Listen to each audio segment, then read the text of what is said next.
ఇండస్ట్రీకి అయితే ఎంటర్ అయిందని చెప్పొచ్చు. అంతేకాకుండా ఆర్బీఐ కొత్తగా ఒక ఇన్నోవేషన్ హబ్ అయితే స్టార్ట్ చేస్తుంది. దానికోసం ఒక C1 చూస్తున్నారు. ఆర్బీఐ ఈ ఇన్నోవేషన్ హబ్ ఏం చేస్తుందంటే UPI and digital transactions and crypto ద్వారా వచ్చే లావాదేవీలను అయితే అబ్జర్వేషన్ లో చూడడానికి ఈ హబ్ అయితే పనిచేస్తుంది. దీన్ని కూడా స్థాపించడం ఇండియా గవర్నమెంట్ క్రిప్టో కరెన్సీపై డిస్కషన్స్ ఒక పాలసీలు తేవాలనే ఆలోచనతోనే ఇన్నోవేషన్ హబ్ అయితే స్టార్ట్ చేసినట్టయితే ఒక సమాచారం ఉంది. అంతేకాకుండా ఇండియాలో క్రిప్టో కరెన్సీ లీగలా ఇల్లీగలా అనే డిస్కషన్స్ బాగా జరుగుతాయి. ఎందుకంటే క్రిప్టో కరెన్సీ కొంటే మాత్రం మనకు ట్యాక్స్ TDS ని కట్ అవుతున్నాయి. కాకపోతే అది లీగల్ గా అయితే అఫీషియల్ పాలసీ లేదు. దాన్ని కూడా తేవాలనే ఆలోచనలో ఉన్నట్టయితే తెలుస్తుంది.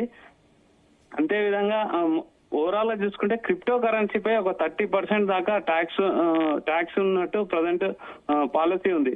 కాకపోతే దాన్ని 30% నుంచి 12% చేయొచ్చు అని అయితే ఒక చిన్న అంచనా వేస్తున్నారు ఆర్థికవేత్తలు.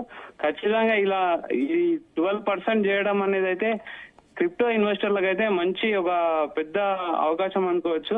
ఏది ఏమైనా Indian government crypto regulation and crypto adoption పై ఇంట్రెస్ట్ చూపడం అనేది కాలానికి అనుగుణంగా అప్డేట్ కావాలి అని ఒక ఆలోచన రావడం అనేది క్రిప్టో ఇన్వెస్టర్లకు అయితే పెద్ద పండుగ అని చెప్పాలి శివ. రైట్. ఓకే.